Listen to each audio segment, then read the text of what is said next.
آپ کس طرح دیکھ رہے ہیں اس سارے معاملے کو؟ کیا آپ کو لگتا ہے کہ یہ جو اب معاملہ ہے یہ سپریم کورٹ جا سکتا ہے؟ اس پر تشریح کی ضرورت ہے کہ جو صدر صاحب نے خط لکھا اس کے بعد گنجائش بنتی ہے کہ الیکشن کی تاریخ پہ اگر تاخیر کر رہی ہے بلکہ سپریم کورٹ بھی اس معاملے کو ٹیک اپ کر سکتے ہیں؟ بسم اللہ الرحمن الرحیم۔ میڈم آپ کا بہت شکریہ کہ آپ نے موقع دی، اور بڑا اچھا آپ نے اپنا انٹرو جو ہے اس کے اندر ساری چیزیں جو ہیں ان کو آئیڈینٹیفائی کرنے کی کوشش کی ہے، اور آپ نے اس طرف اشارہ کیا ہے کہ جو اس ملک کے اندر ایک کنفیوژن اور ایک ایسی بحث کے اندر ہم پڑے ہوئے ہیں، اس کا کوئی نہ کوئی وے آؤٹ ہونا چاہیے۔ اب جو امپورٹنٹ چیزیں اس کے اندر تین میں آپ سے ذکر کرنا چاہوں گا۔ ایک تو یہ ہے کہ جو یہ سارا میٹر ہے وہ سپریم کورٹ آف پاکستان کے اندر آ گیا ہے، اور سپریم کورٹ آف پاکستان میں جب آیا ہے تو اس وقت پریزیڈنٹ صاحب کی جو ایک ایڈوائز اسے کہہ لیں، ان کی آبزرویشن کہہ لیں، یا ان کا ایک لیٹر جو ہے وہ الیکشن کمیشن کو ابھی نہیں بھی گیا تھا، تو سپریم کورٹ کے اندر کچھ پٹیشنز آئی ہیں جس کے اندر یہ 224 کے نیچے جو 90 دن کا ذکر ہے اس کا ہوتا ہے۔ لیکن جو سب سے امپورٹنٹ چیز میں آپ سے کہنا چاہوں گا کہ چونکہ ہم نے ایک جو کانسٹیٹیوشن کے اندر چیز لکھی ہوئی ہے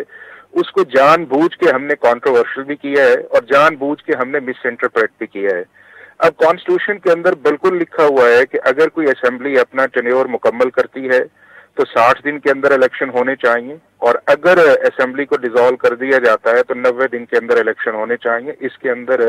کوئی سیکنڈ اوپینین نہیں ہے، اور الیکشن کمیشن آف پاکستان کو چاہیے کہ 90 دن کے اندر الیکشن کروائے اگر آرٹیکل 224 کو صرف ایک نظر سے دیکھا جائے۔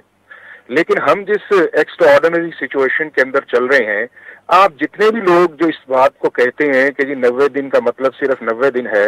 آپ ان سے صرف ایک چیز پوچھ لیں کہ اگر پاکستان کی کاؤنسل آف کامن انٹرسٹ نے ایک آرٹیکل 153 کے نیچے ایک فیصلہ کیا ہے، اور اس فیصلے کے بعد آرٹیکل 51(5) کا پروسیس جو ہے وہ الیکشن کمیشن آف پاکستان نے شروع کر دیا ہے، تو اس پروسیس کے ہوتے ہوئے آرٹیکل 224 کے نیچے 90 دن کا شیڈول جاری کیا جا سکتا ہے کہ نہیں ہے؟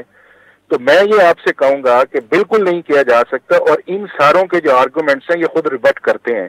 کیونکہ یہی وہ لوگ ہیں جو سپریم کورٹ کے اندر گئے ہیں، اور سپریم کورٹ کے اندر یہ صرف آرٹیکل 224 کی پریئر نہیں کر رہے کہ 90 دن کے اندر الیکشن کروائیں، یہ سارے یہ کہتے ہیں کہ جی آرٹیکل 153 کے نیچے جو سی سی آئی کا فیصلہ ہے وہ کورم نان جوڈس ہے، کیونکہ اس کے اندر دو جو انٹرم چیف منسٹرز تھے ان کی یہ کمپیٹنسی نہیں تھی، اور جب وہ کورم نان جوڈس ہے تو اس کے بعد آرٹیکل 51(5) جو ہے اس کا پروسیس جو ہے وہ چل ہی نہیں سکتا۔ تو جب دونوں نہیں ہو سکتے تو پھر 90 دن کے اندر الیکشن ہونے چاہیے۔ اب میڈم بات یہ ہے کہ جتنی دیر تک آرٹیکل 153 کا پروسیس کوئی supreme court of Pakistan set aside نہ کرے یا 51(5) کا پروسیس کو سیٹ اسائیڈ نہ کرے، اتنی دیر تک کس طرح ممکن ہے کہ آپ یہ کہیں کہ جی 153 کا پروسیس بھی جو ہے وہ رہے، 51(5) کا بھی رہے، اور 224 کی بھی آپ انٹرپریٹیشن کریں؟ یہ ساری چیزیں جو ہیں یہ ساری چیزیں جان بوجھ کے کنفیوژن کی طرف لے کے جاتی ہیں۔